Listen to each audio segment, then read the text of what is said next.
Well, good morning to all of you, and a very warm welcome indeed to day 2 of the conference. And first of all, I would like to acknowledge the Wurundjeri people of the Kulin Nation as the traditional owners of the lands on which this conference is being held, and I acknowledge the traditional owners of the many lands from which our virtual participants are joining us today. I also pay my respects to their elders, past and present, and to Aboriginal elders of other communities who may be with us here today in person or perhaps also online. So welcome back to all of you for another day packed with some great sessions. What a wonderfully information-rich day we had yesterday. We did some really deep diving into the new Aged Care Act and discussed the major reforms that are coming up and how to prepare for the 1st of November and, of course, beyond. We heard from Minister Ray, where he outlined the government's vision for aged care under the new rights-based Aged Care Act and the importance of using that time afforded through the deferral to the 1st of November to continue supporting and to continue building the capability of your workforce to be ready for the new reforms. We heard from Commissioner Liz Heffron-Webb on how the Commission is preparing for the new Act and just what you can expect from the national regulator as we enter what really will be a new era of aged care in Australia. Anne Burgess, AM, gave voice to the expectations and to the rights of older people, recognising and emphasising that we are moving to a rights-based act. And speaking of rights, we had a great discussion on the statement of rights yesterday, and I have just heard that printed copies of the Statement of Rights are now available today at the department's exhibitor booth. So if you want to, obviously you can pick up your copy from there, but you can also download a copy from health.gov.au and search Rights for Older People, or you could go to the Resources tab in the conference app that hopefully by now you will have on your device. The fact sheet is available in plain language, in easy read, and in 22 different languages.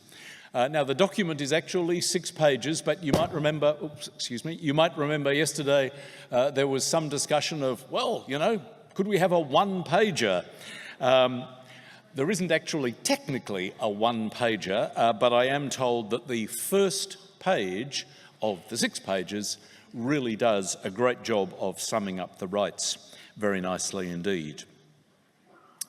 But going back to yesterday, we had a range of speakers who navigated us through just what to expect from the new Act in practice, our obligation to uphold that Statement of Rights, the very direct link between good clinical governance and person-centred care, and we were taken on a wonderful journey of the new provider registration process.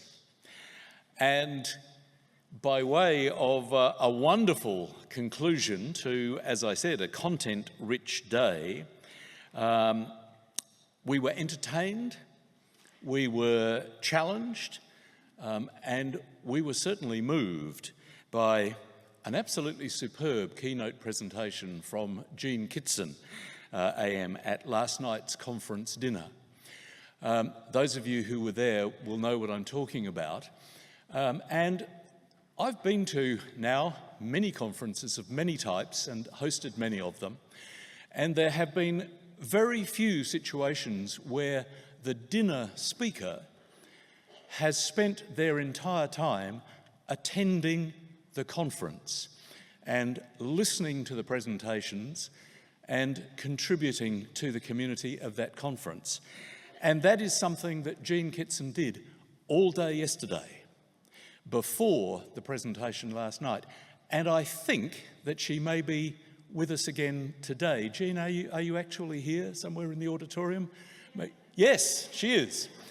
Okay, well, Jean, thank you for last night, and thank you for contributing and being here today as well. It was indeed, it was a very full day, and I hope you're ready to continue your navigation of the changing aged care landscape, because that is certainly what we've got in store for you today. This morning, we're going to hear from the Department of Health, Disability and Ageing and its priorities as the system governor under the new Aged Care Act. And this is going to be followed by a discussion on changes to complaints handling with, of course, that rights-based lens. After morning tea, we're going to reconvene to our two parallel sessions. Now, this is obviously going to take a little organising for you and for the conference, and I'm going to provide a little bit more information and destination guidance at the end of this session, but that's coming up. Then we're going to be coming back together again here for the closing plenary. So just one or two of the usual practical reminders. Phones, of course you need your phone to access the app, but if you haven't already, could you now please turn your device, your phone, to silent, and could you try to make sure please that for all of the sessions that you attend, it is actually to silent. In all of the sessions today, you're going to be asked, or you'll be able to ask questions as you could yesterday using the conference app.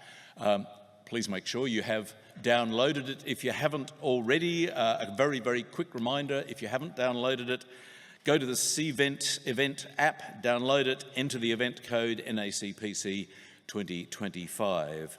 And it was great that there was so much contributory questioning coming through yesterday, and I'm sure we'll kick off the day with just the same degree of involvement this morning.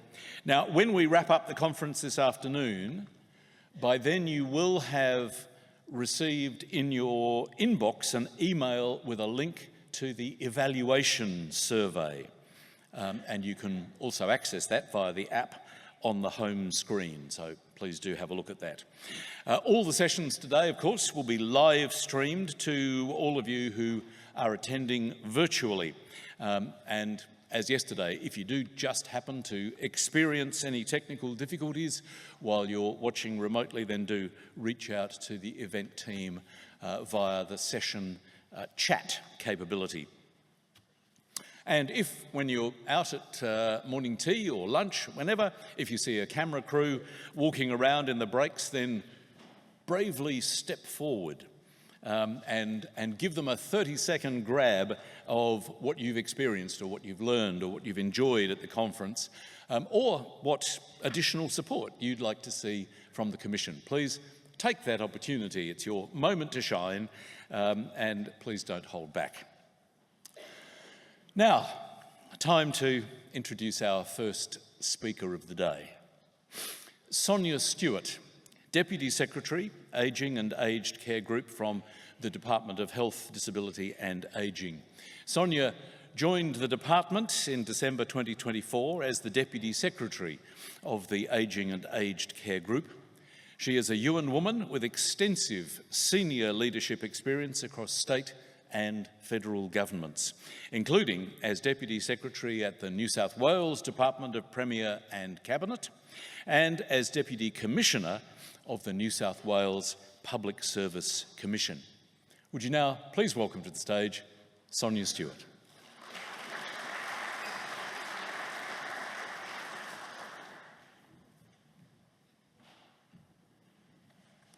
Thanks very much, Richard.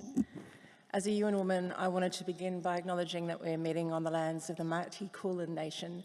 It always was and it always will be Aboriginal land. Thank you so much, Liz and the Commission, for putting on this great conference. Liz, I've really appreciated the way that we've worked together in the 6 months that we have been together. You joined slightly after me, and it's been deeply respectful and deeply collegiate, and I look forward to working with you for many years to come. I had to miss day one because I took a quick trip to Tasmania, but I was back for the conference dinner. And I was reflecting during Jean's speech, and thank you so much, Jean, for sharing so openly and humorously a very difficult time of your life and your family's life with the passing of your parents. And when I met with the team as well as stakeholders down in Hobart, I did something slightly different and asked them to, there's 15, and asked them to introduce themselves to me by name and title, but also by what brings them joy in their role. And bringing joy to your life is a really important thing.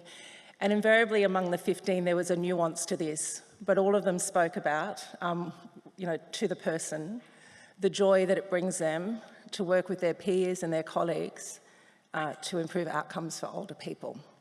And so I was sitting last night reflecting on Jean's parents and their journey, and reflecting that each and every one of us here works in a very, very big and complex and somewhat expensive. It's in the top 5 of federal government expenditure, and it reflects the society in which we live in. And I acknowledge that we don't often, or sometimes you probably think more often than not, get it completely right.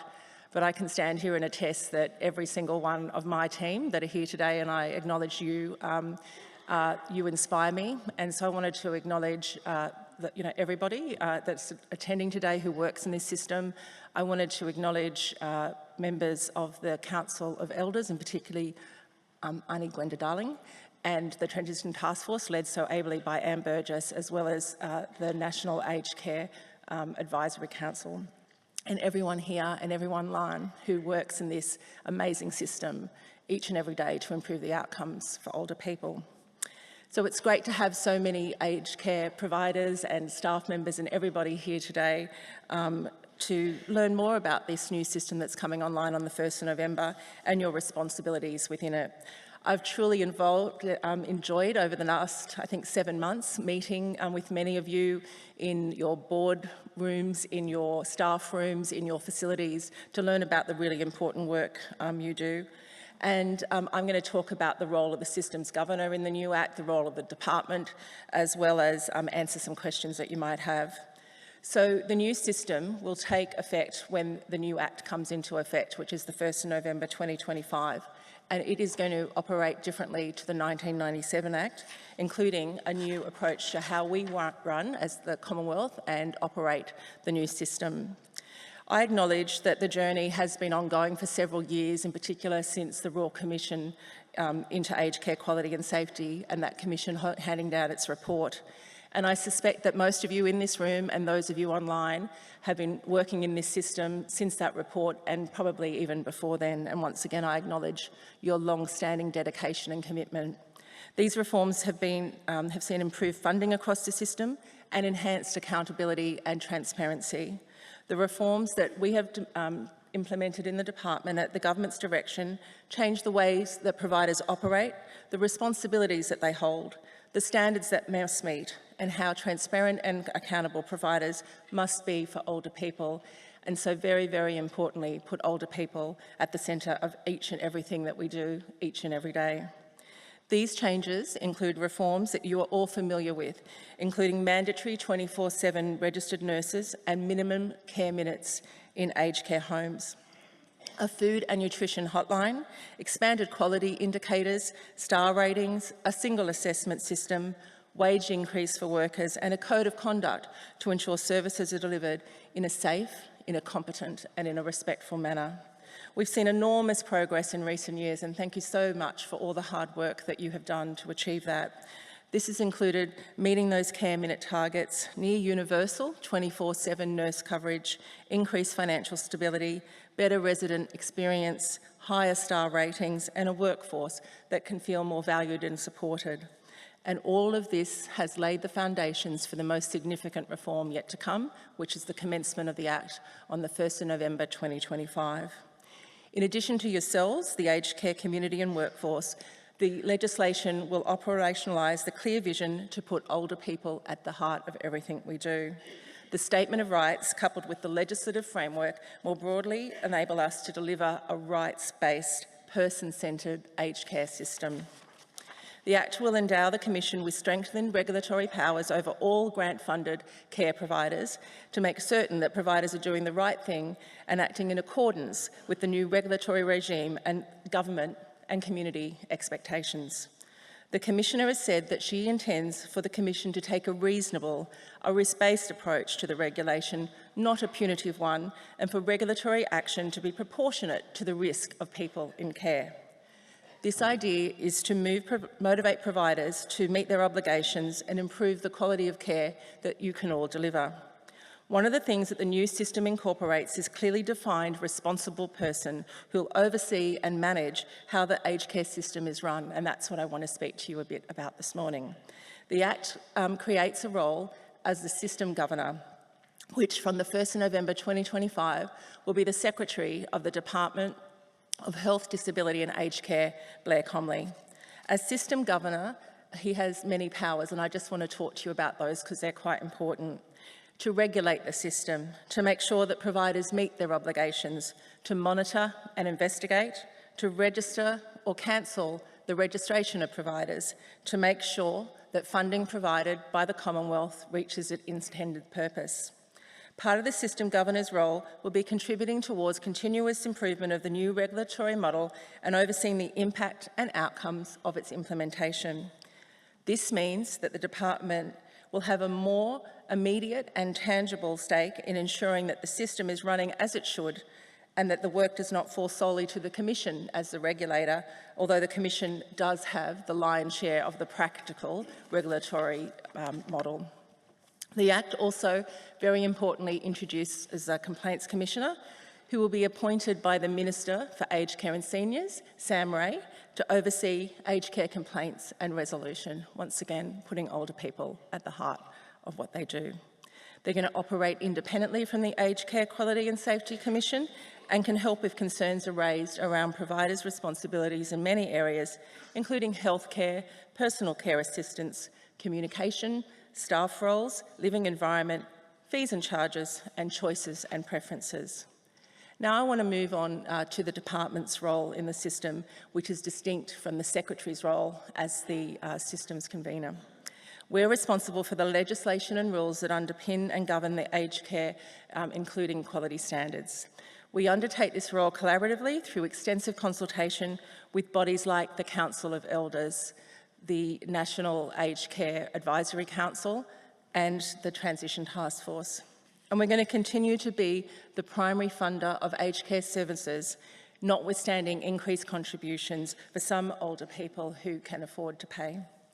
We will continue to act as market stewards, working to ensure that every dollar is spent in the aged care going towards achieving government's desirable result of a respectful, of a safe and a high-quality aged care system in our country.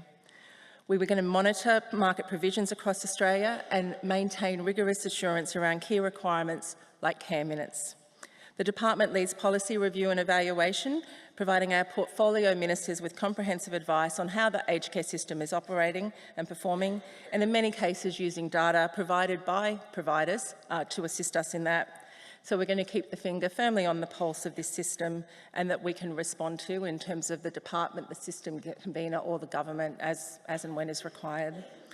We also respond to changing market dynamics, such as thin markets, oversee workforce development and operate the My Aged Care website and portal. Of course, this system has many moving parts and not all of them are within the department that I work in.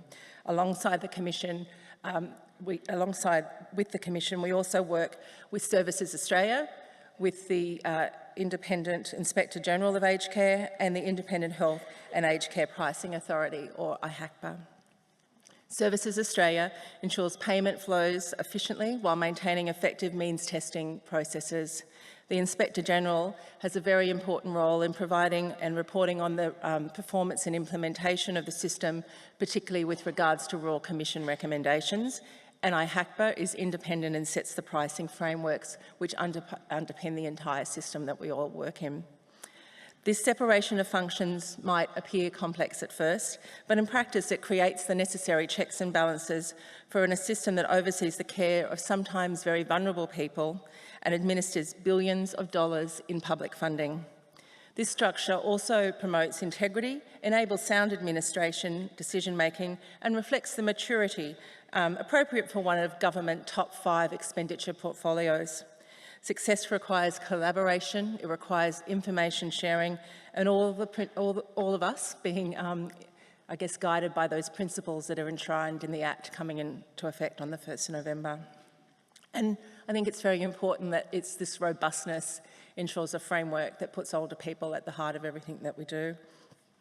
So in conclusion and summing up, this Act has been carefully constructed to ensure older people are given respectful, quality care, whether that's in an aged care home with other people or whether it's in their own home with their family and kin and community.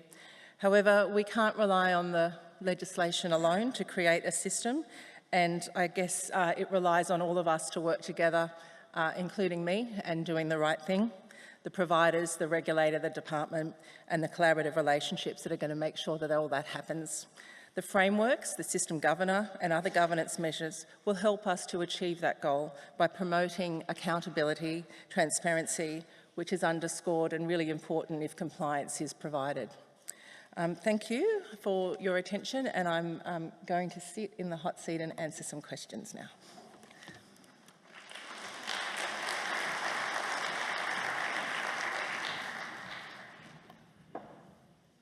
Thank you very much indeed, Sonja. Yes, I'm also going to head over to a hot seat in just a moment.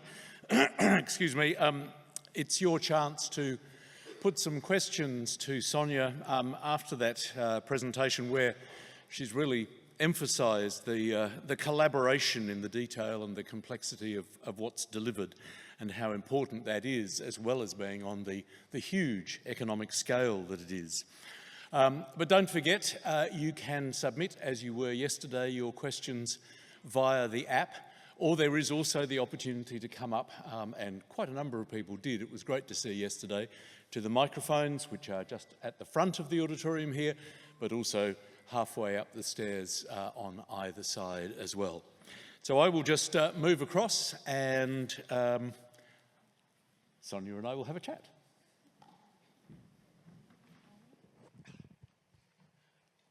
Oh, much more comfortable than the lectern.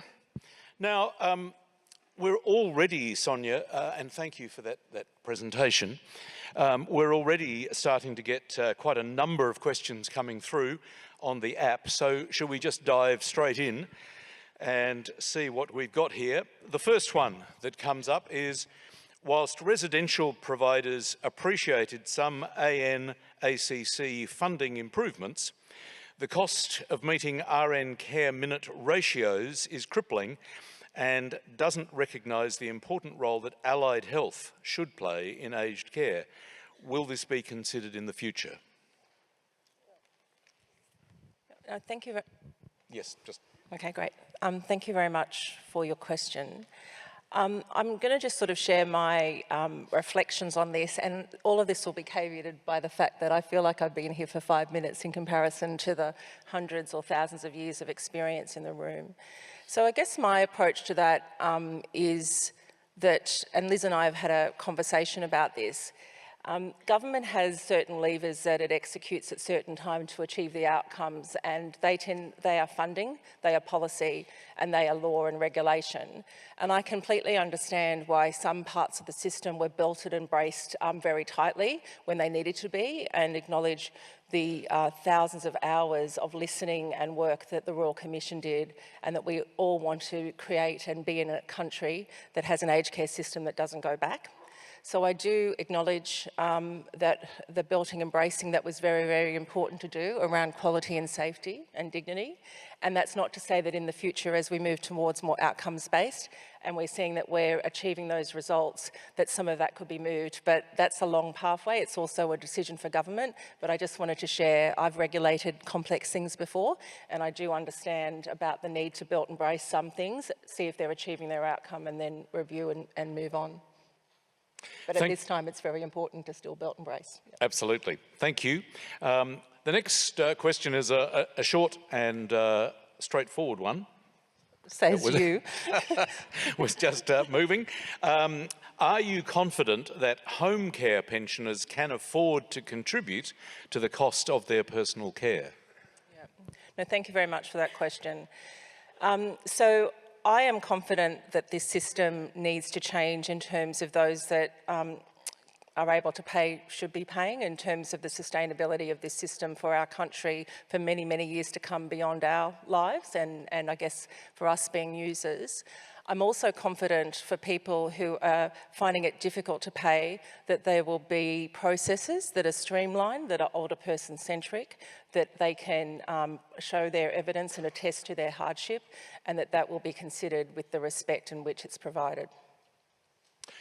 Thank you. Next one. Gosh, this is one of those meaning of life questions in a way, but again, very short, very simple. What exactly is high quality care? Somebody out there's asked it, so let's at least just float the concept. Well, I'm going to do something which is quite interesting in a room of 1,000 people and whoever knows who's online. So I'm going to answer that in a personal way because it's a meaning of life question.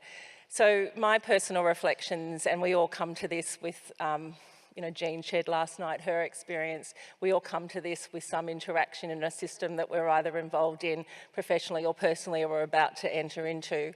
So when I think about that, I think about my grandmother who is 94, who lives by herself, who said to me the other day, I really like the person who comes in and delivers my care.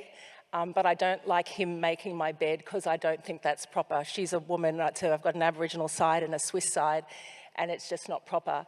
And I thought, that's high quality care, that she can have a conversation about, I'm answering this in a very And she was personal. able to have that conversation with her carer. I mean, she's all there, you should meet her, she's all there. So, and the other thing is, my father, who's very unwell in dialysis, and he says to me, he's in a home, and he says to me, I really like the nurses, I feel really safe, and I feel I can talk to them about how I'm feeling, and sometimes he feels a bit lonely. And so to me, it's about, of course we're talking big systems and processes, $38 billion, thousands and thousands of people working on it, but for me it's about the space for older people to articulate what dignity and respect and safety means for them, and a system which is agile enough to be able to address that. Is that okay? That's what I think of it. I think you just answered the meaning of life. Okay. No, great response. Thank you very much. Next question. Is the government being held to account for its approach in this rights-based framework? If so, when will the My Aged Care intake system, wait times and approval processes be improved so that people can get the care they need at the right time? Yeah. Okay. So there's a broader question and then a specific question. In terms of the broader question, and I'll say what I think, and then I think it's important for people to talk to the staff. I am deeply, deeply mindful that the government and the department is requiring everybody to work in a rights-based framework and putting older people at the heart of what they do. And coming into this role, I was really concerned to think about what does a government department and a group of a couple of thousand people at the moment, because we're doing these huge reforms, we will get smaller, but what does a group like us, how do we operate in a rights-based framework? So I'm thinking about that and the senior leadership team, and we have Amy Laffin and Robert Day and others here today. Please go and have a yarn to them about how they're feeling that. In terms of the specific question about the assessment, I acknowledge that there are teething problems. I acknowledge that this reform is huge, that we are moving from many points of entry into a single points of entry, that there's workforce that needs to be developed. I think very deeply, particularly in the wee hours of the morning, about people who are waiting and how can we improve this system. And I guess give the assurance that by the fact of us putting older people at the heart of, we're looking at it, we're seeing what we can do to help those assessors, and we're seeing, wanting that act to come into force so that more packages can be released. Thank you. Next question. You mentioned thin markets. How can the department better incentivise providers and support those older people who are waiting too long for a home care package or in hospital waiting for an aged care bed? Yeah. So, can I just ask about the thin, was it asking me to make a comment, or was just mentioning that? Yes, I think it just acknowledged that you used the term thin markets sure. during your presentation. Yeah, okay, yeah. And so thin markets is a terminology and that we use, and it's often in regional and remote locations. However, I also acknowledge that thin markets can also be in metropolitan areas, so particularly for my people, Aboriginal people, it's around a terminology that the market isn't meeting the demand. In terms of, I might pick up, because I feel like I've spoken a bit about the single assessment. I might pick up in terms of the commentary around older people who are waiting discharge. Yep. Is that right? What are we doing? Yep. I'll just quickly reread the question. It doesn't sound like I'm doing a good job then if you have to reread. Well, no, how can the department better incentivise providers? Yep. So I guess, thank you for reading the question again. So we definitely have levers to incentivise. There's capital grant programs, there's also workforce grant programs. We do a lot around training and education and working with providers in those thin markets. I think the other thing we do, and I spend quite a bit of time, and I wanted to get to that delayed discharge, with peers my level in terms of deputies in health systems around the country, and thinking very, very actively about how do we ensure that people, when they are ready to go home or ready to return to their aged care facility, that they're able to do that. So part of that is negotiation, best practice, but we definitely, I acknowledge that it's probably not enough and it's not quick enough, but we definitely think about incentivisation. This notion of market stewardship is really important, and as I was saying in my presentation, we hold a lot of data. I think the final thing I would say is that with the new if we're talking about residential facilities, with the new Aged Care Act coming into effect, there are definitely some levers in there around financial viability, and we're able to see the trajectory of the financial viability to incentivise different investment in that market.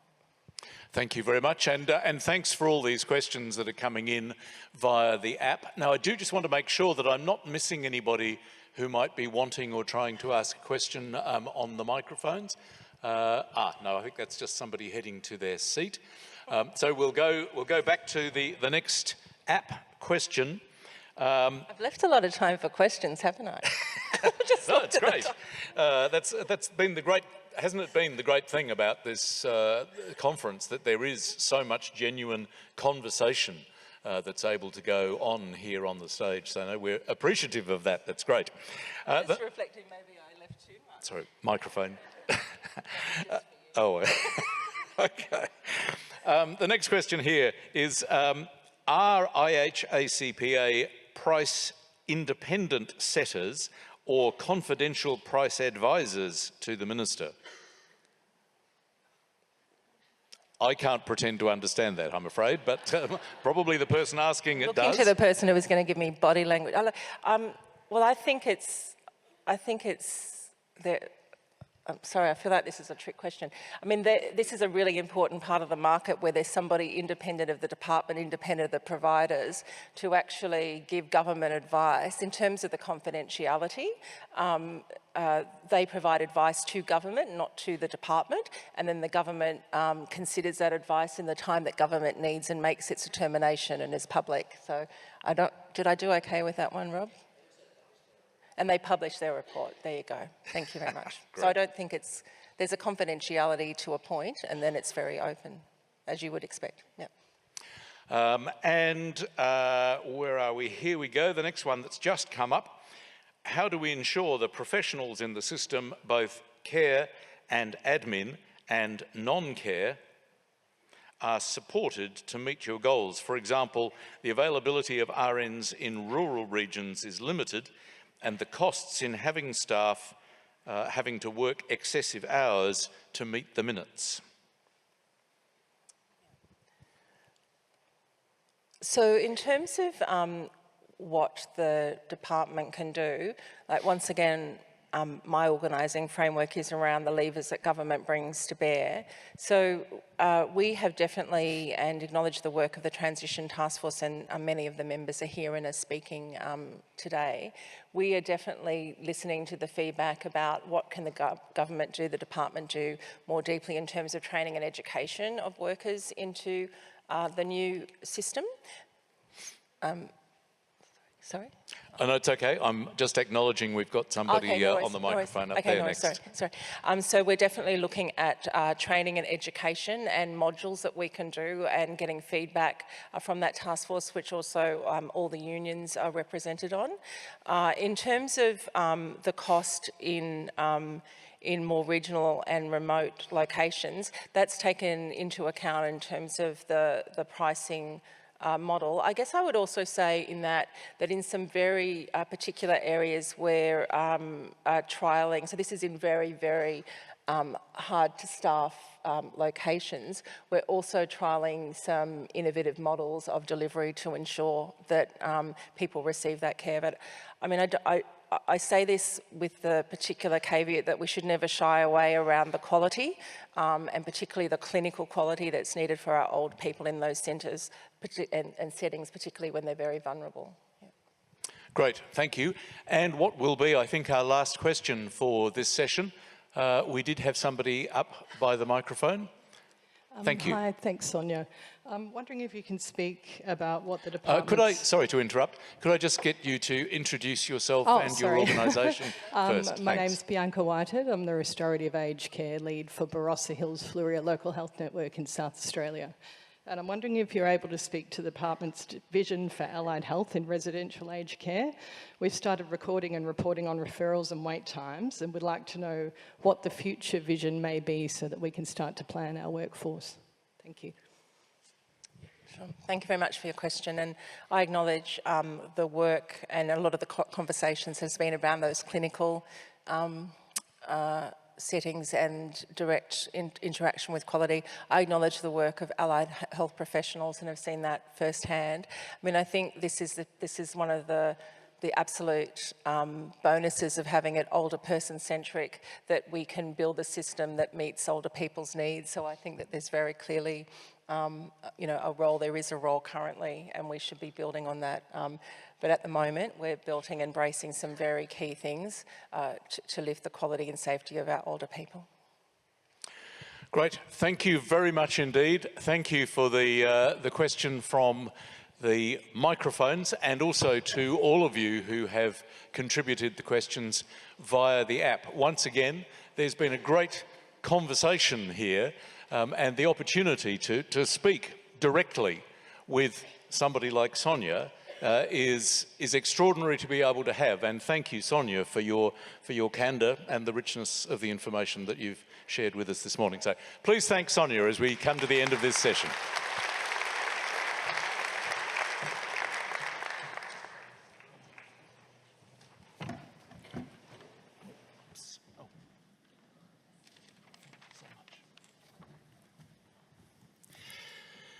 Well, thank you indeed, Sonja. There is going to be a little bit of chair shuffling, as you can see, going on behind, because we are going to move to... Oh, what am I doing?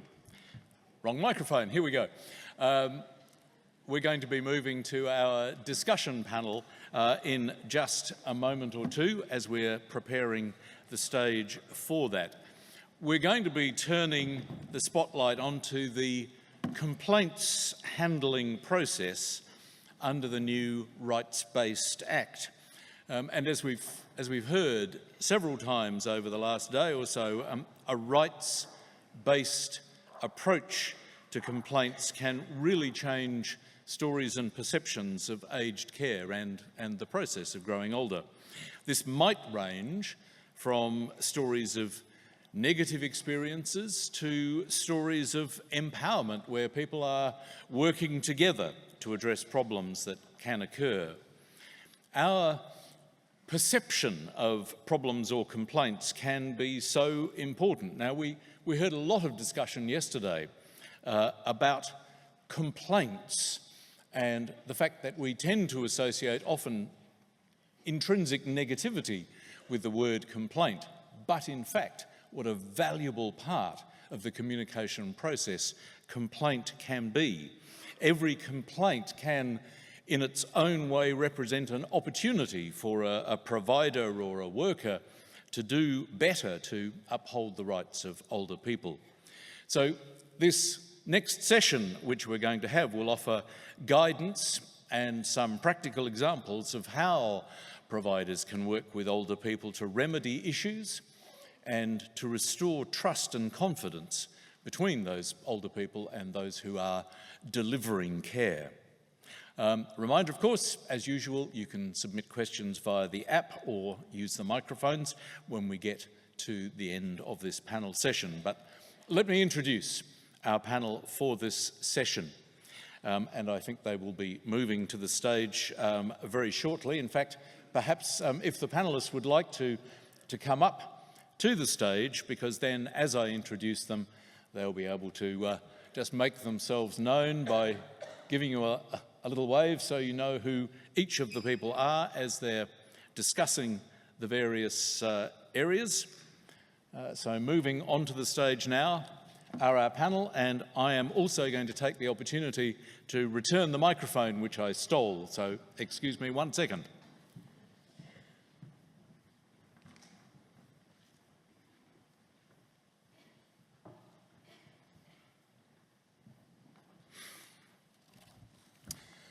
All right, well, thank you for our panellists joining us on the stage, and now let me introduce everybody, and as I say, a little raise of the hand as I mention your name so that all of us here can get to know you.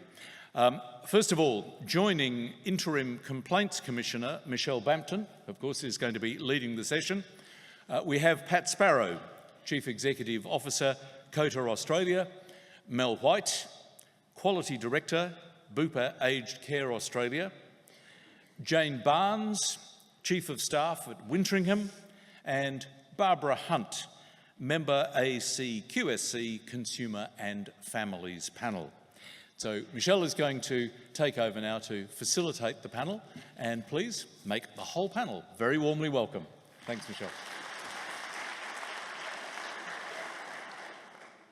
Thanks very much. As mentioned, my name's Michelle Bampton and I'm the Interim Complaints Commissioner with the Commission. Welcome to everyone, and thanks very much for joining us this morning for this session on enlivening the rights of older people through the complaints process. So before we start, really just wanted to acknowledge my wonderful panel here. They've been introduced to you, but I'm particularly delighted to have some really knowledgeable representatives from the sector, including Barbara, who's been good enough to join us today to help us understand things from the consumer perspective. Yesterday we had a session on delivering on the Statement of Rights that focused on the practical perspectives of systems and processes and practices that providers could have in place to enliven the rights of older people. But we're really going to focus today on the complaints process and the role that that complaints process has in making rights come alive. And there's been a lot of talk about complaints already, and that's because they're inextricably linked and because complaints are really important in terms of enlivening people's rights. So we thought it was a good opportunity to have a bit of a deep dive into that today. We're going to unpack what a rights-based approach to complaints handling might look like and provide you with some ideas to take away about what you might be able to do in your own organisations. Complaints are important because they tell us what's not working for older people. And if you just have a think about that for a minute, we've talked a lot about putting older people at the centre of the aged care process. So when you think about a complaint is telling us what's not working for the people we're here for, then I think that kind of crystallises how important complaints are and the role that they can play in making people's rights come alive. I just want to point out also that during this session, when I refer to older people, I'm also referring to their supporters and advocates. So, at the Commission, we work with the older person and the provider to deal with the issues that are raised with us by older people and their supporters. We focus on and are informed by, firstly, the outcome that the older person is seeking, the risk to the older person and other older people in the service, the older person's wishes and rights, the responsibilities of providers, aged care workers and responsible persons under the Aged Care Act, our whistleblower obligations, privacy requirements, and importantly, achieving sustainable and lasting outcomes for older people. Ultimately, we want, and you want, for older people to be an active partner in their care and to be able to speak up and raise complaints when things are not going well without fear of reprisal.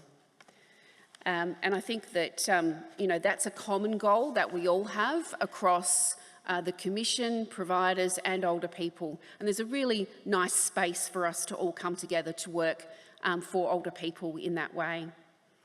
I'm going to give you a quick overview of what we are doing in the Commission to bring rights to life for older people through our complaints process. But really, and then we'll move on to have a conversation with our esteemed panel and get some of their thoughts and then be able to take some questions from you. But firstly, I want to tap into the Brains Trust over here and just get a quick take from them on what does delivering on the Statement of Rights through the complaints process mean to each of you. So I'm going to start off with you, Barbara. Perhaps you can tell us what it means for you. Okay. For me, oh golly, I need to use this. Sorry. Don't need to turn it on. Don't need to turn it on. You can just speak and it'll magically It's already on, sorry. As you can tell, I'm not very used to this. Okay, for me, as a family member, as a friend of people who access residential aged care and a friend of their supporters, and as a woman in her 80s, it means that providers will clearly explain, actively promote, and uphold the rights that are in the statement. It means that there will be transparent processes that handle the complaints effectively, compliantly, fairly and promptly to resolve issues. It will be truly person-centred. Consumers will be genuinely included in the process. They'll be consulted, kept fully informed, and mutual solutions will be achieved. Thank you so much for having me. So for us, we've had a bit of a journey over the last 3 years at Bupa and working really hard to rebuild trust and develop a culture of transparency and collaboration and continuous improvement. I really think that to bring the Statement of Rights to life, we need to focus on relationships. So if we have respectful and honest relationships, people feel safe to raise concerns and our staff feel safe to receive concerns. And I think that's a really great foundation for us to work on.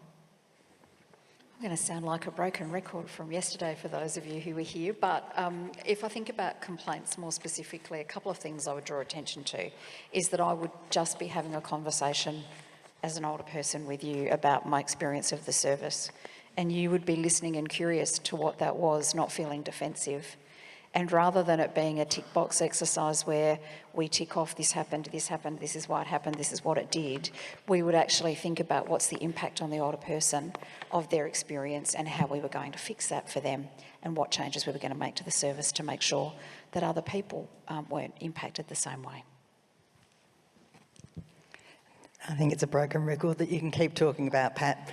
I'm from Wintringham, and for those of you that know Wintringham, we are an organisation that is founded in the principles of social justice. So rights are absolutely fundamental to everything that we do. For an organisation that works with people who've experienced homelessness and trauma, it's critical that we are able to listen to people and that we are able to establish those trustful relationships that are so important, that really set the foundation for people feeling safe to make a complaint, and I think that is quite critical. You know, we have a lot of people that come to us that fear retribution from making complaints, and they fear it because of what they've experienced. You know, they will have, people have experienced being evicted from, substandard accommodation because they've asked for heating. You know, people have been refused services at hospitals because they didn't want to wait, and they were experiencing behaviours that were challenging. And so, I think that it's just absolutely fundamental for us to listen to people and listen to them with their rights in mind, and how we can actually respond and hear what is underlying what they're saying, as much as the complaint that they're actually talking about. Thanks very much. Clearly, your diverse experiences are going to be invaluable as we move through this session, so thank you for sharing those thoughts with us. I'm going to start now, as I said, with a bit of just a quick overview of how we're changing our complaints process in the Commission to make sure that it's responsive to rights. And the Complaints Commissioner is responsible for the complaints functions delivered by the Aged Care Quality and Safety Commission, and from 1 November, when the new Act commences, the role will be statutory appointment by the Minister for Aged Care, which means the role will be the role of the Complaints Commissioner, their powers and responsibilities are set out in the Act and rules. The complaints functions deal with complaints and feedback about providers, responsible persons and workers in the aged care sector. And as we know, the new Aged Care Act includes a statement of rights for older people receiving aged care. And that includes the right to complain to their provider or to the Commission about the services that they're receiving, or the actions of workers. These rights stated in the Act make sure that older people can make complaints about their care easily and without fear of consequences, that complaints are dealt with fairly and promptly, that older people can choose to have an advocate or someone to support them through the process, and that older people who make a complaint have support to understand their rights and what they mean in their real life situation, and that we recognise older people's diverse needs, choices and preferences. The Statement of Rights puts older people and their needs at the centre of aged care. And when an older person makes a complaint to the Commission about a poor aged care experience, this in itself is, of course, exercising their rights. A rights-based approach to complaints handling in the Commission means that we have a strong commitment to involving the older person or their supporters, as I mentioned, in the complaints process at every turn. So we make sure that we are understanding the older person's issues from their perspective and the outcomes that they're seeking. We want the older person to be involved in all decisions, and to the capacity that they possibly can, we'll be enlivening that through our own process. We're looking to handle the complaint in a way that respects the person's right to privacy. We're looking to consult with the older person on the frequency and method of contact that they prefer, and making sure that we keep them up to date about their complaint process in the way that they choose. We'll be considering their rights through all of our complaints processes. And we'll be seeking to understand whether the provider is meeting their obligations, and where appropriate, this may also include considering whether the provider is taking reasonable and proportionate steps to act compatibly with the Statement of Rights. We'll be working with providers, of course, to understand the complaint in the context of your older person's rights and what's going on in that service, to ensure that they remedy the issues that have been raised, and looking to restore the relationships, to make sure that the good relationships continue, because that's what's important to older people, and prevent a recurrence of the issue, of course. We'll always stay in contact with the older person and contact them before we close the complaint, to ensure that their views on the process are heard, decisions are explained, and that they're aware of their rights to seek review. And lastly, we'll use the complaints process as an opportunity to educate and empower older people, particularly in relation to their rights, but also educating providers around obligations and how rights can be brought to life in this day-to-day operation of services. So we're working with you to help people move through that process. That didn't work, did it? There we go. Some of the things we'll consider. Most importantly, the Commission will consider rights in all complaints we receive. Where there are concerns regarding their actions inconsistent with an older person's rights, we'll take steps to resolve that issue. Where appropriate, we'll consider to what extent the provider has taken reasonable and proportionate steps to act compatibly with the Statement of Rights, as I said. And the Commission will take a risk proportionate response, as we've discussed over the last day or so. The Commission also has a range of resolution pathways available to us, and we'll be using those resolution pathways depending on the nature of the circumstances, and making a decision in conjunction with the older person about the resolution pathway that best is going to look towards the outcome that they're seeking. And notably, all complaints feed into the Commission's intelligence, that is the data and information that we hold about the provider, so all complaints help inform the future and further regulatory action that we may need to take as required. Importantly, older people should feel confident about raising their concerns directly with providers, but knowing that they can raise them with us if they don't feel confident to do that. They should be feeling that their provider will work with them to identify the most appropriate remedy or response, one that's fair, practical and proportionate to the seriousness of the issue. I want to talk just briefly about the importance of open disclosure and restorative engagement in the complaints process, because the new Act really gives a stronger focus on these aspects of complaints management. So the Commission's regulatory strategy has responded to that and emphasises and explains how restorative practices and open disclosure can be used to address things that have gone wrong. So we talked about the regulatory strategy in day one, and that's available online and in our resources pack. So please refer to that for more information around open disclosure and restorative practices. Consistent with that strategy, every complaint is seen as an opportunity to undertake continuous improvement, not just about fixing what's gone wrong, but restoring the trust and confidence in the care that's being provided. And when things go wrong with care being delivered to older people, it can be upsetting for them. And sometimes fixing the shortfall doesn't address their needs adequately. So we quite often receive complaints about issues that have been fixed, but the trust and relationship between the provider and the older person remains unresolved. And that's where some of our new restorative practices, our focus on open disclosure, is really focusing to respond to that need that older people have raised with us. So restorative practices are really about restoring the good relationships between older people and the people providing their care.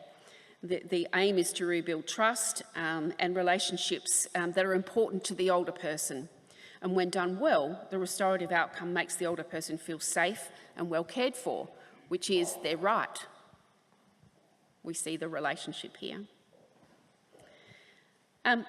Restorative engagement underpins the Commission's approach to complaints resolution and regulation. And you'll see us focusing on this, as I said, not just in terms of fixing the issue, but fixing the relationships as well. A key element to enlivening the rights of older people through the complaints process is the use of open disclosure. And people perhaps in this room will have heard me talk about open disclosure previously. It's really about the open conversations that providers must have with older people about what's gone wrong, why it happened, what's being done to fix it, and why it's not going to happen again. And that helps them understand what the provider's doing and helps restore that relationship, which, as we've said, is key. So practising open disclosure provides a pathway, really, to achieve restorative engagement. And many of you will be practising this to one degree or another already, and I totally acknowledge that. And for some, this will be a newer concept, and we'll be working with you to foster that restorative approach. So open disclosure plays a critical role to remedy the issue, restore the older person's trust and confidence, and prevent that issue from happening again. It provides providers and workers an opportunity to support the older person's rights and finding out firsthand what the older person wants to put things right. So that's, as I say, a bit of a brief overview of some of the things that we're implementing in the Commission to improve our complaints process around rights. We're going to move now to going through our panel discussion, and then we'll take some questions from the audience as well. I'm going to move over here.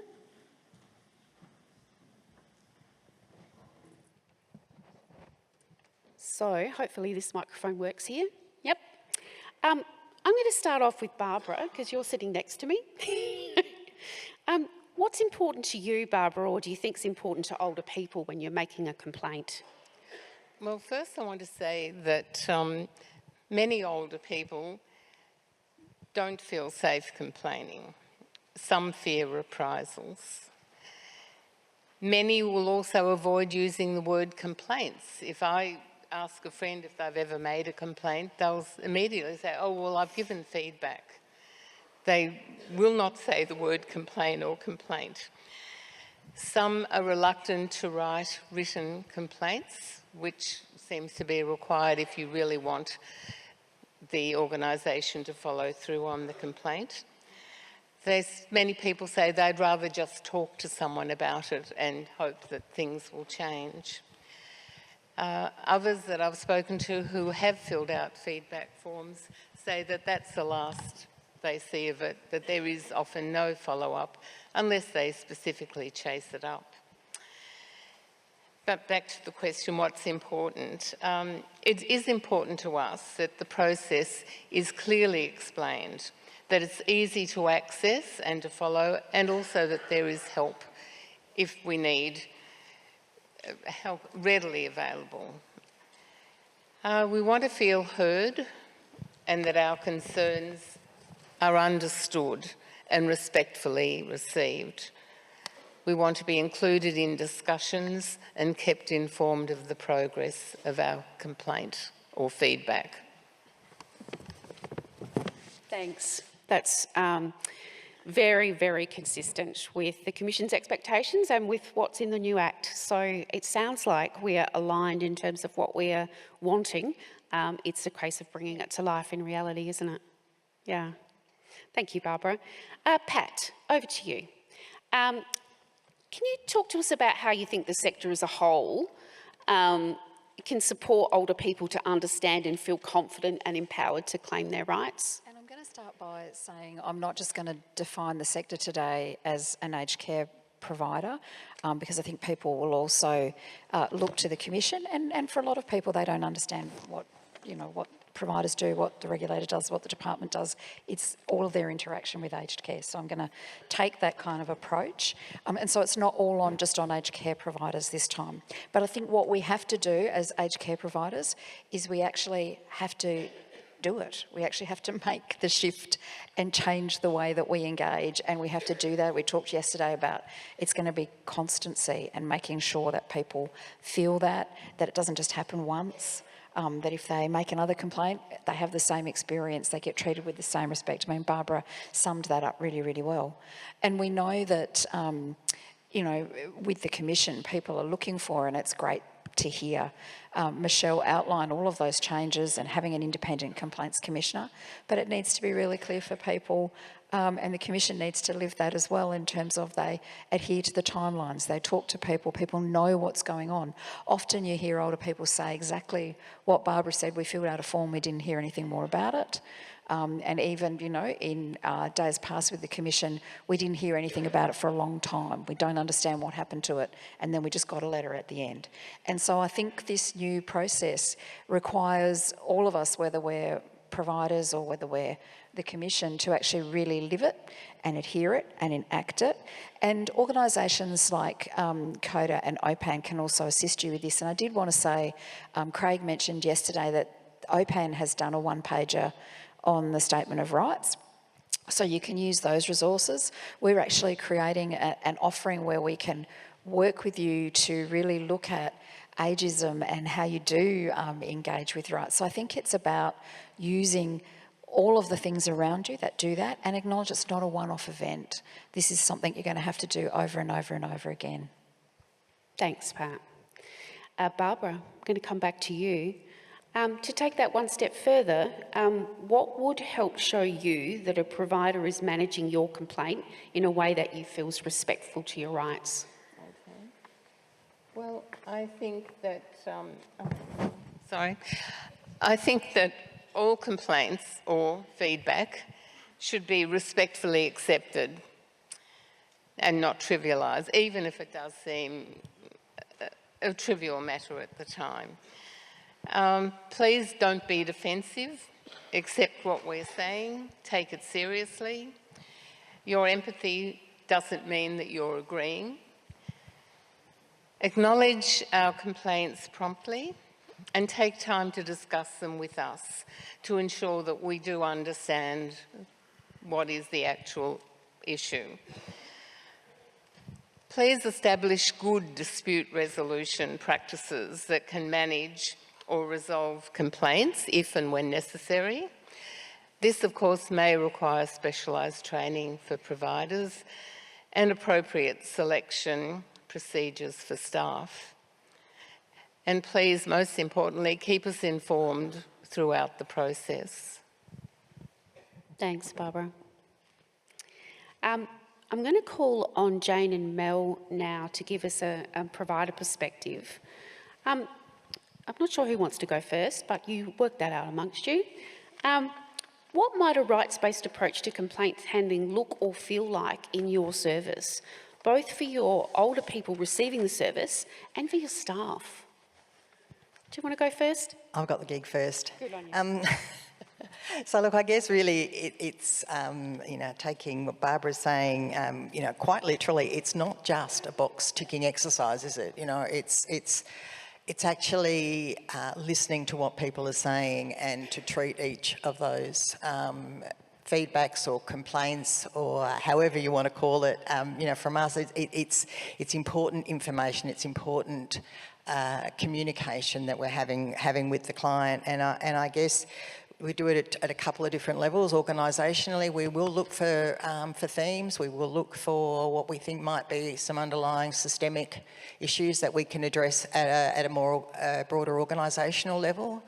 But we start with our on the ground and frontline staff, and we using the terms that Michelle talked about before. We do take that person-centred approach. We are trauma-informed. We look at client principles. But what does that mean? It actually means we're just working and listening with people.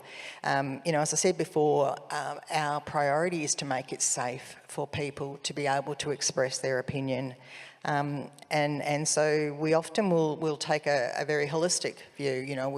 We are mindful of people's housing circumstances for those that are in our home care programs. We are mindful of other things that could be impacting on health, on mental well-being, and I think that the broad spectrum of things that form or inform, if you like, how a person is feeling about a particular situation, really help us understand what is underlying. And I'll keep coming back to we can deal with the complaint, but what's underlying that complaint?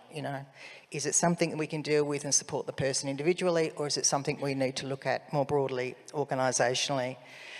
At a very practical level, we do keep things as simple as we possibly can. I'd like to think that we're good at our communication. We certainly strive to be. When our staff start day 1, day 2, day 3 in our orientation process, one of the first things that they hear about is Wintringham's origins, where we come from, why we exist, and why our values of options, rights and dignities are so important to us. And we find that really sets a culture for how we work with people and how our expectations, if you like, of how our staff respond to complaints. We support our staff in a number of different ways to equip them to deal with complaints from a rights-based perspective. And one really critical initiative that we're rolling out at the moment is trauma training. and that is helping our staff at all levels of the organisation, again, understand how a trauma and how traumatic experiences, particularly over a prolonged period of time, can impact on a person and how that might manifest in different behaviours or different different ways of expressing things. And I think that's really, really important. Look, the only other thing I want to say, we're also we're challenged with the new rights-based complaints framework. I think that we have a really strong commitment to listening to people who are in our services, but we're getting challenged when they want things that are difficult to provide under a very prescriptive legislation. And I think we're in some interesting and challenging times ahead, because if people are saying, I want to have a social support worker, or I want this recreation worker to do this work, but they're not counted as eligible for care minutes, or they're not counted as or they don't have the right qualifications to be able to deliver that work, or they're not an RN, then it really, really challenges us. And I think that, you know, people are saying, we want this, we have the right for this, and they're complaining about when they're not getting what they want. So, you know, a little bit provocative, but mostly it's about the challenges that I think this legislation enables and the opportunities that I think it also presents. Thanks, Jane. Mel? Yeah, so I think, Barbara, interesting around people feel that they need to write down a complaint. And if that's the case, potentially that's 60% of our residents that we can't reach, that we're not understanding their experience every day. And so we really need to be proactive. We really need to be speaking to people on all levels, building capability in our teams so that we can understand, so that we can be curious and as was mentioned many times yesterday, not making assumptions, and how do we work together to find solutions. I know when we started our changes and our culture shift, our complaints went through the roof, and it was such a celebration. It was fantastic. And we would document everything, document it all, because it's the only way it can work in terms of our framework and our system, and we can ensure that we are following through. And I think that the circling back piece is really important. So really going back to, so working with the resident or supporter to understand the concern and then come up with a solution together, but that's absolutely not the end. It's then really important that we go back and find out, well, did it work? Because often we have great ideas and we think, yep, that's a plan, that's a solution, but in reality it doesn't work for different reasons. So go back, check in, was it effective or was it not? And if not, that's okay, let's try again. Let's work together and come up with another solution. And then did we follow through consistently, and did we sustain? Did we do what we promised that we said that we would for a sustained period of time? So I think often that's where we lose trust, where we say, yep, absolutely, we'll do that. And you hear families and you hear residents say, I'm not going to bother complaining anymore, because they say they'll do something, it changes for 2 weeks, and then it goes back to how it was before. So our governance and our monitoring around how we're working and ensuring that these changes to support and improve our residents' experience is sustained, I think is a really big and great opportunity for us. Thanks, Mel. Really interesting to hear from both of you about how the importance of the culture, that good complaints management doesn't start with when a complaint is made. It really starts well before that, with creating a culture where people feel safe to complain. And that follow through that you mentioned, Mel, is certainly something we hear, and you will hear us talking to you about. It's a very common issue. So that's some really good insights there, I think, for everyone to be tapping into. Thanks. Now, Pat, I want to come to you because you've got a bit of a bigger picture view.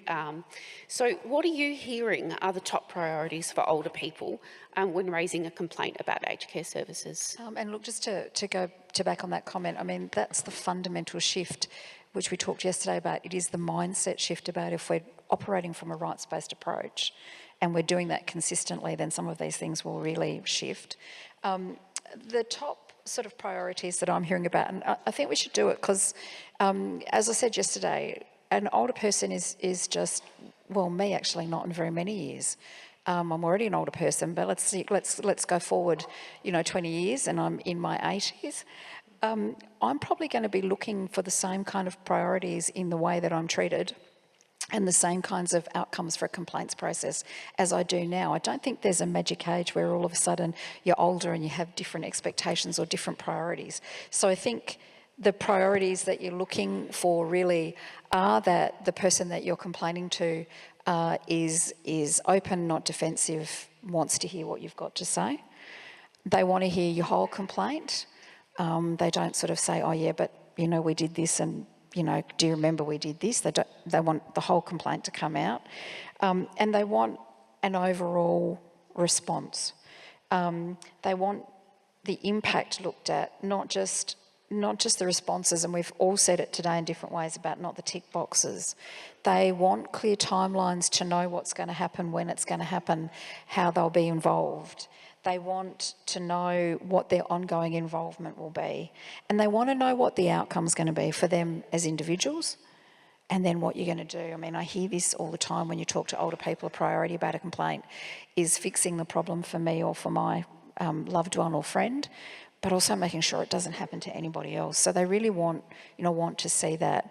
And you'll know, and Craig's organisation does a great presenting reports issues. The sorts of things people complain about. And so I think about complaints processes and systems that you've been involved with and how they made you feel and what was the end outcome.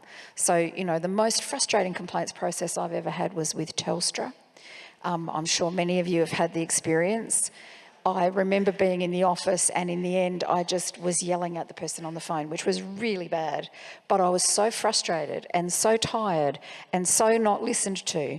And they said, oh, it's fixed now. And then they rang me 5 minutes later and asked me a question. And I said, but you said that was fixed. I thought I was going to cry.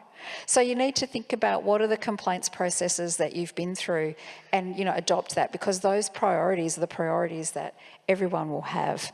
But yeah, in terms of, issues that people raise with us, it is around things like food.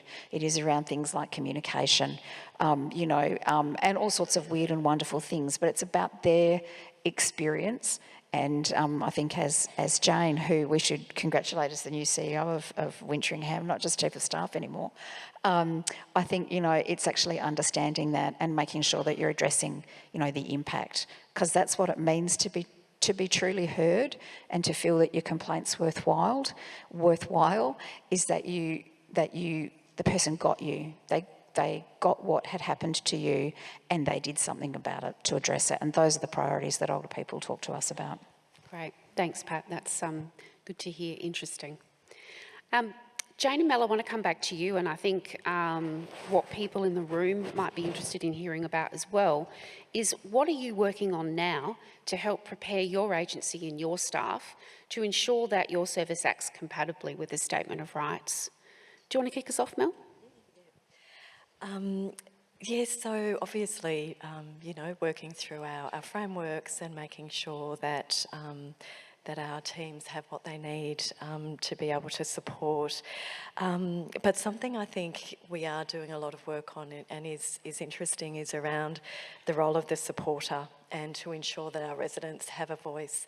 So I'm sure that everyone's got many examples of a resident wanting to do something and their supporter saying, no, I don't think that's the right thing to do.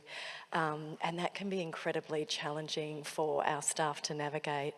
So really doing a piece of work around how do we share, how do we communicate how we're bringing the Statement of Rights to life as an organisation, and what's everyone's roles and responsibilities in that, and how can we support the older person. So from, for our new admissions, we can do that as we go and as they join us. But for our existing community, it's really quite a significant cultural shift. Incredibly hard to navigate. It can be really, really complex. And I think, we have examples of our residents living with dementia who, can make a choice every day, and we need to be asking them what they would like and not making assumptions. And, you know, so I might ask for a milkshake today, but normally I would have tea, and my daughter comes in and says to the carer, you don't know Mel, you don't know my mum, she doesn't like milkshakes. She's never had milkshakes. She always has tea. But actually the carer's done the right thing, and she's asked me what I wanted, and I really wanted a milkshake and I loved it. You know, so how does the carer respond in that situation with confidence, and how do they empower the resident, make sure that the resident has a voice, and say, actually, I asked Mel and she said that she wanted a milkshake, and we can see that she's really enjoying it. So building that capability and equipping our staff to be able to work in this environment where we absolutely need to support and want to support our residents' rights, but sometimes there can be a bit of a disagreement or a difference of opinion around what that looks like, but making sure that we keep resident front and centre, and we understand what's important for them, and we give them the experience that they deserve every day. Thanks, Mel. We've got a number of things going on at the moment. I mean, yeah, like Mel said, most people, I'm sure, are all, you know, rigorously reviewing policies and things like that, and making sure that things line up, and that's really, really important. Training and education is really, really important. You know, as I said before, we are lucky to have a culture that's well established in working from a rights-based perspective. So we've got a couple of other new initiatives that are happening. You know, when we were talking in consultation with our residents in our residential aged care facilities, you know, we said to them, what's going to help? What do you think would improve the quality of the experience, the quality of life that you've got here? And overwhelmingly, they came back to us and said, we want more time with staff. And, you know, our staff are busy. They're running around trying to get everything done in the day. And it was like, how do we make this happen? And when we dug down into what they were wanting the time for, it was not time in personal care or time, you know, to do the activities that our staff are employed to do. It was time. It was social and emotional support time. So we've created some new roles. We have care staff that are absolutely dedicated to providing social and emotional support, and gee, that's been really well welcomed by people. But I think the one that's made and will continue to make a huge difference is we have introduced social support case managers, and these case managers are now a really integral part of our care management team. And I'm going to bring up my notes because they've got 4 key roles, and I think it's really fundamental to, you know, again, we're saying we've got to embed it in the culture of our organisation. The 4 key areas that these workers work in is promotion of non-institutionalised care approach to care and support. Sorry, I can't even read my own writing. So non-institutionalised approach, promotion of resident rights, encouraging and supporting residents to maintain and exercise control over decisions, including risk-taking decisions, and being a key support for those people who have got more complex behaviour support needs. And what that's done is free up our care managers and free up our managers to deal with the things that they need to do, and create a go-to point for people who are in our services where they feel they've got their support person on site. And you know, they have had such a big impact, and I have to say that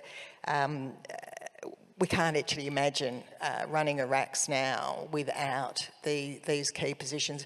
Particularly, again, it's coming from the people that we've got mostly accommodated in our services who don't have family. You know, they don't have the agitating daughter or the you know, the sister to come and care. You know, I mean, so they don't necessarily have people to come and help them with some of the really just basic challenges of daily life. You know, it might be just navigating Telstra or liaising with bank. I mean, there could be any number of different things that these positions and these people are now a critical part of the team. And I think what that then does is it cuts off complaints sometimes before they even started. You know, we're proactive. We're setting an environment where it's not...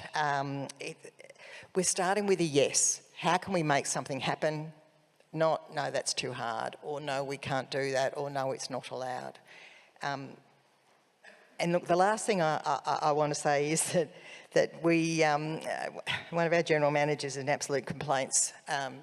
You know, he's so pro complaints, and in his words, you can't over-report, you can't give us too much feedback, you can't tell us too much, because the more information that we have, the better we can understand how we can deliver what you want in the way you'd like it.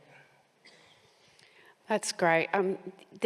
It just strikes me that both of you have really focused on the importance of frontline staff in this, whether it's skilling up and supporting your existing frontline staff to have rights-based conversations with older people, or whether it's new roles, in fact, that are centred around rights.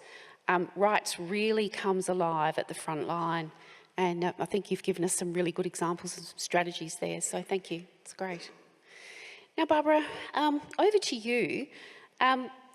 What do you think providers could do to empower older people to claim their rights? And really importantly, because we've heard a lot about people not feeling comfortable to complain, and which is understandable, but what do you think providers could do to help people feel comfortable to speak up and make a complaint? Well, in my earlier answers, I did mention several things, so I won't rehash that. I must say, more time is great, and I know. I'm sorry. More time with staff is great, and I know there are several providers that have put on extra staff. I'm not quite sure what they call their role. I don't think they're quite lifestyle, but they seem to be bridging that gap, and a lot of people that I know who are in organisation or residences where that happens are very positive about it. I'm very interested in the consumer advisory bodies. I think they will provide opportunities for empowerment, and I hope that consumers and their supporters will feel that it's safe to discuss issues and raise complaints there. But I am a bit disappointed to hear from many of my contacts that they've never heard of the consumer advisory body where they are. They say they haven't received notification, email, letters. They haven't noticed, although I guess that could be because they haven't really looked at the notice boards, to see any advertising of this. Some are a bit cynical and say, oh, look, it's just a name change, it's still just the relatives meeting or the focus group. But I'm hoping that they're wrong. I'm hoping it will end up being more than that, and I'm part of one, and I think it's a great opportunity. Good communication is vital, and this is a bit of an issue for me and also for many others. Not everyone is on Facebook, and some residences have switched to where they have a Facebook page where things are listed, programs are there, and if you want to know what's happening this week, you need to be on Facebook. I have an 87-year-old friend who has power of attorney for her sister-in-law. Marianne has a phone, she can get texts, she doesn't do email. If we want to contact her, we phone, we text, or we write to her. And there are others like her, I know, that feel that they're disconnected and would like to be communicated with in a manner that fits with their lifestyle. And also celebration is empowering too. A relative of mine felt really empowered when his feedback was published on the "You Asked, We Listened" notice board alongside the solution, which was reached after discussions with management. I think that's a great thing, and I know there are several residences that do that, and every comment I've heard about that has been very positive. I think it's great. Thank you for this opportunity today. Thanks so much, Barbara. I think your comment there around celebrating and people seeing the consequences, the positive consequences of raising a complaint is really powerful. We hear that a lot. It means a lot to older people to have that feedback about their feedback. So yeah, thank you. It's great. Just a couple of questions in closing before we go to the audience questions.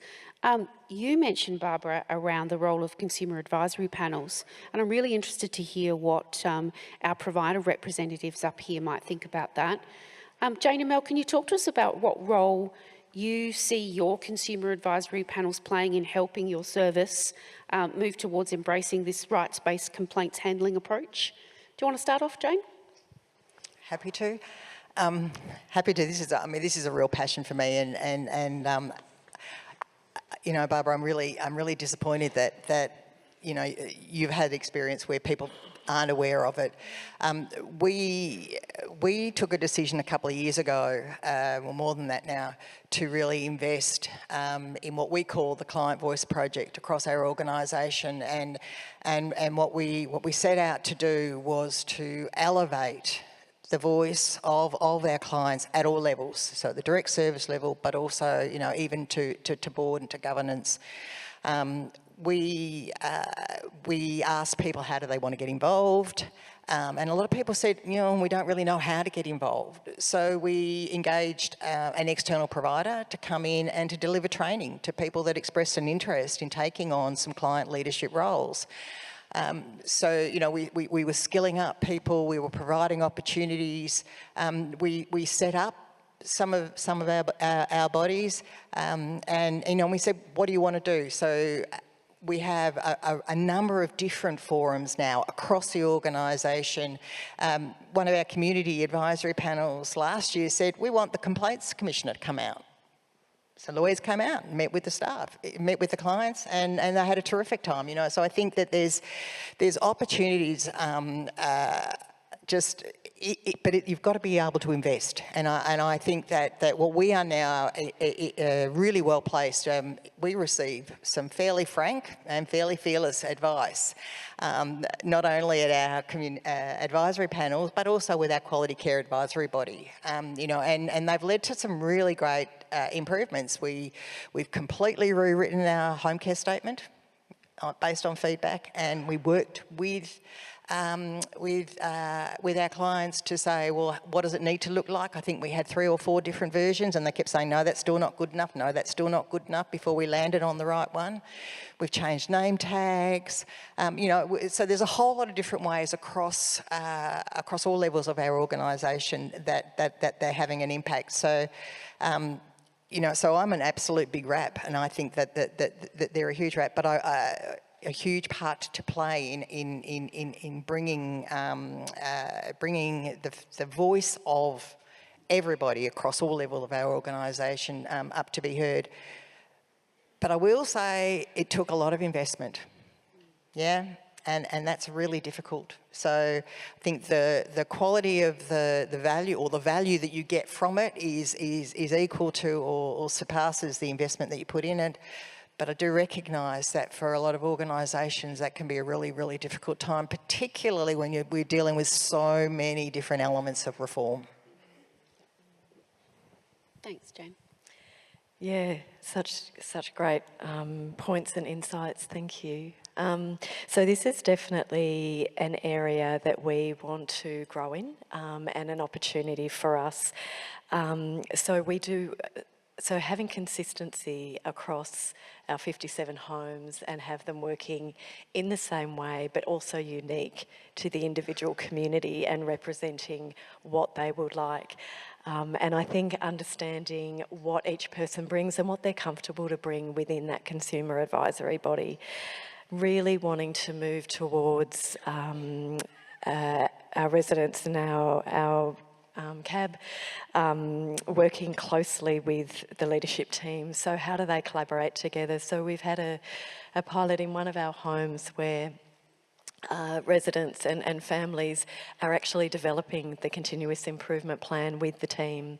So they sit down together, they look at our incidents, our complaints, what's happening in the home, audit results, all of the opportunities for improvement, and talk about what are the solutions, what strategies can we put in place, what do you think?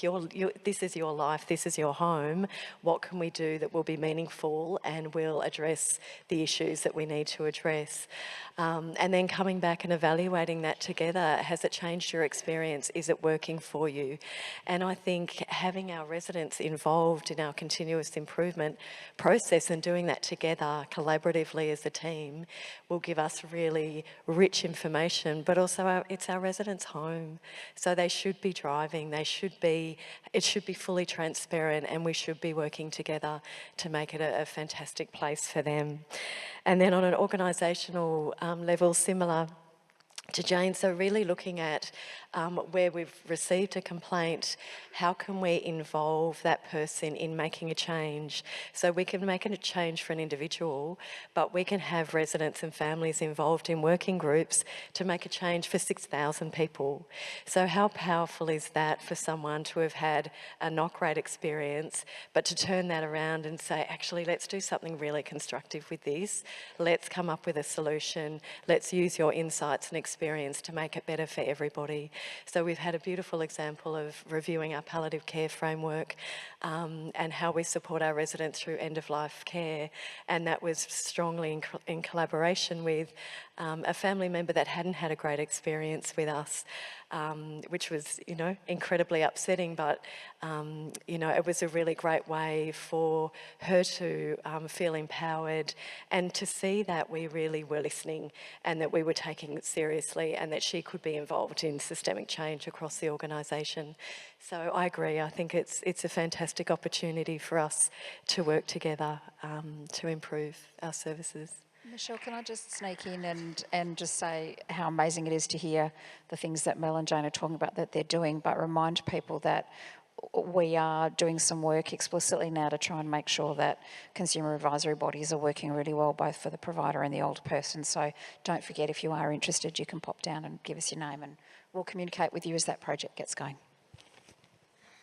Thanks so much to everyone for their insights so far. You've been... you've hit the nail on the head, all of you. It's been great. We've got just 10 minutes left, so we might move to questions from the audience. I can already see that we're not going to get through all of these, and I'd just like to reassure people that please feel free to reach out to myself if it's a question that I can help with that you don't get answered today. My details are on the Commission website and on our conference details, so and I'm sure the panel members here would be happy to share their expertise outside of this forum as well if you would like to reach out to them. But taking the question with the most votes first. Now, we've already touched on this to some extent, but I wonder if our provider reps have some thoughts to add. The question is, what supports or avenues do providers have in the complaints with regard to families or representatives who may not be acting in the best interests of the resident? We don't have a lot of family that do this, but can I just, send a shout out to, elders' rights and to other advocate networks. I mean, that's where we go, and their support and their responsiveness is absolutely invaluable. So, where you think that there are potentially some abuse or some serious concerns, then we look to independent advocates to help and support us. And just nationally, if I can, because Craig's not on the stage today, don't forget that you can ring OPAN on 1800 700 600. Thanks, Pat. Did you want to add anything, Mel?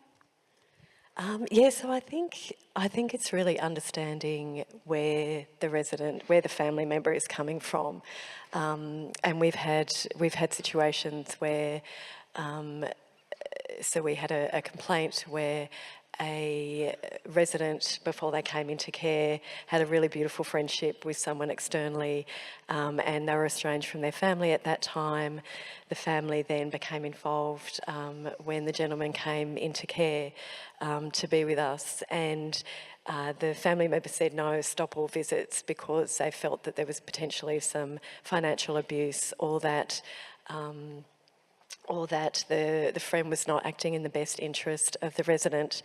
And it was really interesting to sort of navigate. But at the end of the day, we needed to find a solution that worked for everybody. And from a residents' rights perspective, that gentleman had a very strong relationship with that person for many, many years before they came to live in the home.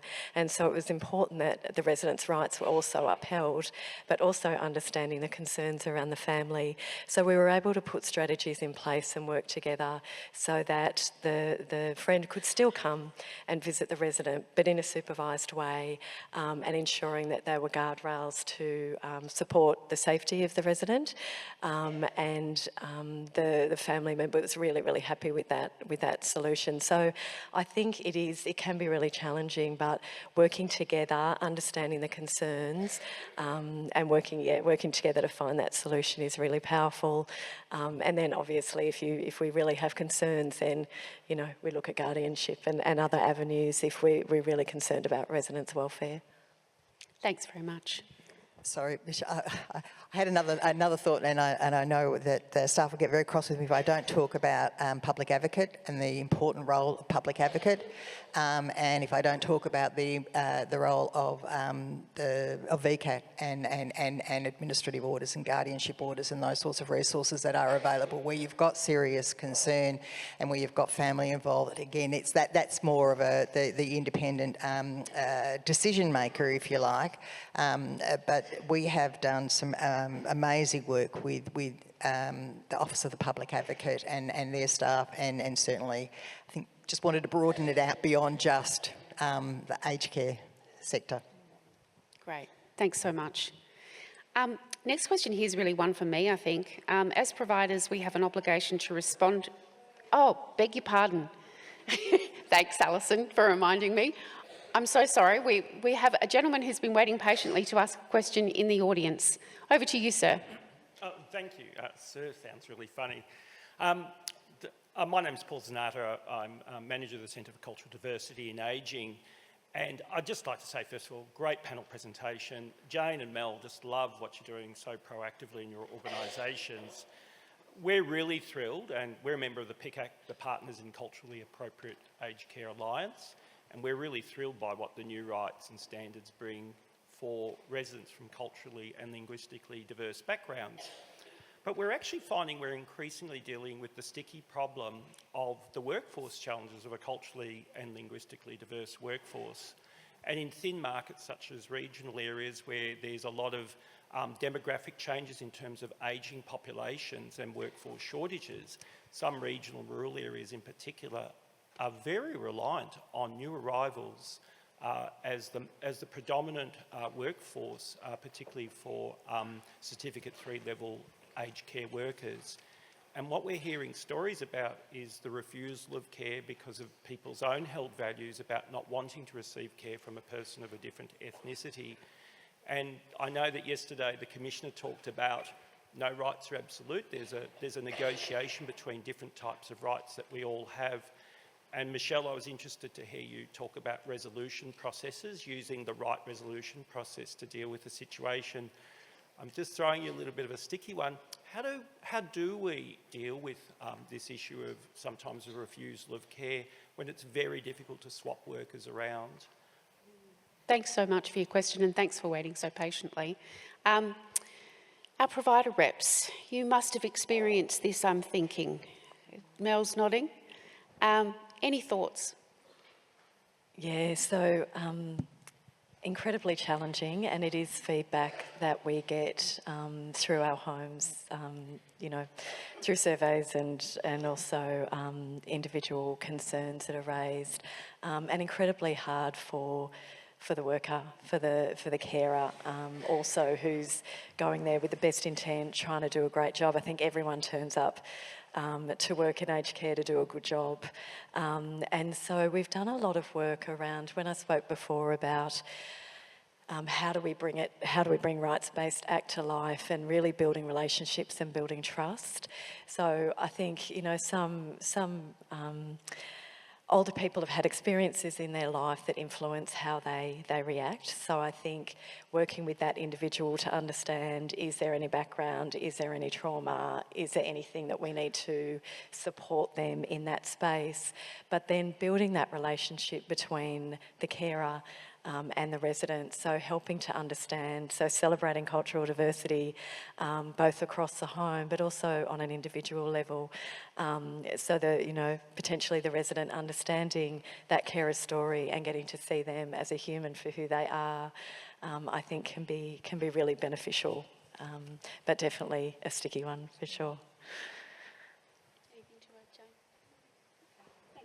Thanks very much, Mel. And thanks for your question. I can't see any other questions in the room, but if you do, jump up. We are running out of time, so please feel free to make your way to the microphone now. I'll quickly try and answer. There's a question here about, as providers, we have an obligation to respond and resolve to complaints in a measured timeframe. Can the Commission provide an explanation of the timeframes that they apply to investigating and resolving a complaint? So yes, very quickly, and I'm very happy to talk in more detail about this with anyone there's 56 votes for this question, so feel free to approach me outside of this forum. But we have an understanding that there really is a very strong impetus from older people for their complaints to be resolved in a timely fashion. So that's what drives us. It's that delivery of a service to an older person. Also, it's a well-acknowledged principle of good complaints handling that complaints are resolved in a timely fashion. So we hold ourselves up to those best practice principles. And so we are, I guess they're the things that drive us. We have a KPI of resolving 80% of complaints in 60 days. So we're really looking to try and deliver on what older people are asking us through that delivery of that KPI. And that translates into our day-to-day practice. So when we contact providers, we're really looking for that timely response to be able to deliver, as I say, on what good complaints handling is really about. The other thing that drives us is risk. So sometimes we will ask providers for a tight turnaround on information where we're concerned about the risk to the older person. And so the timeframes might get tighter as the risk gets higher. So for example, if someone's in a critical situation where their health is at risk, then we might ask for information that day or within 24 hours. But if it's something that's not as risky, then we'll give longer, and typically we would give a 5-day turnaround. But typically also it's always open to us to have a conversation with you about that. So, and you should feel free to raise that with us. If you think that the time frame that we've given you isn't reasonable or not able to be met for whatever reason, then very happy to have that conversation about things taking longer unless there's a risk involved, as I've said. Now I can see... It was that magic phrase, time frame, that you were just referring to. And we are on a very tight time frame today. So if I can just pass to you for some closing remarks, and then we are going to have to conclude. Sure. Look, I don't really have a lot to say by way of closing remarks. I think the importance of complaints in relation to enlivening rights for older people is really obvious to all of us in this room. If I could just ask you to think about where you're at in that journey in your organisation. How are you going to enliven rights through complaints, because it is so critical? What can you take away from our esteemed colleagues here back to your staff, to your teams, to your people on the ground, to think about how you can actually action this in your own organisations? Thanks. Great. Thank you very much. And what a great session. So full of experience and insight. So a big thank you to Michelle, to Pat, Mel, Jane and Barbara for that session. A really comprehensive examination of, well, complaints amongst other things, including, so importantly, that process of open disclosure and restorative engagement leading to what we want, which is genuinely ongoing trust. Again, I think perhaps let's thank our panel for a great job. Now, we're just about to break for morning tea, but I do want to run through very quickly, if I may, what we can look forward to at the next sessions and just how all of that is going to happen. At 11:15, you will be moving to your parallel sessions. The first on organisational governance and then on workforce governance under the new Aged Care Act. There are 3 streams for each of the 2 parallel sessions. Now, most of you have actually nominated which stream you want to attend, and this is going to be on your name tag. You've probably noticed that already. For example, you'll see P1, S1 to represent stream 1 in the first parallel session, and so on. However, remember, as we mentioned yesterday, you can choose to go to a different stream if you've just changed your mind or if perhaps you didn't nominate a stream in the first place. But stream 1 is intended for residential care providers and will be held here in this plenary room. Stream 2 is for providers of personal care and care support, nursing and transitional care in the home or community. This is for providers who will be in the new categories 4 and 5, and that stream will be held in the combined meeting rooms 212, 213, and they are on level 2. Stream 3 is for personal and social care in the home and community, including CHSP. This is for providers that will be in the new categories 1, 2 and 3. And this stream will be held in the combined meeting rooms 219, 220, also on level 2. So for streams 2 and 3, please go to the escalators or to the stairs on either side of the main foyer up to level 2, and if necessary, staff will help you find your way. A lift, of course, is also available if you need any assistance, but please ask one of the team in orange t-shirts or one of the Commission staff with blue lanyards if you need any help at all. For our remote participants, please ensure that you've added your session to your personal schedule to access the live stream and the Q&A option, and that stream will start at 11:15. Now, this first parallel session on organisational governance will end at 12:15. I know some of you are keen for morning tea, but maybe just hang in here while we wrap up this last piece of information. That will end at 12:15, and the workforce governance session will begin immediately after. We'll then all head to lunch, excuse me, at 1:15.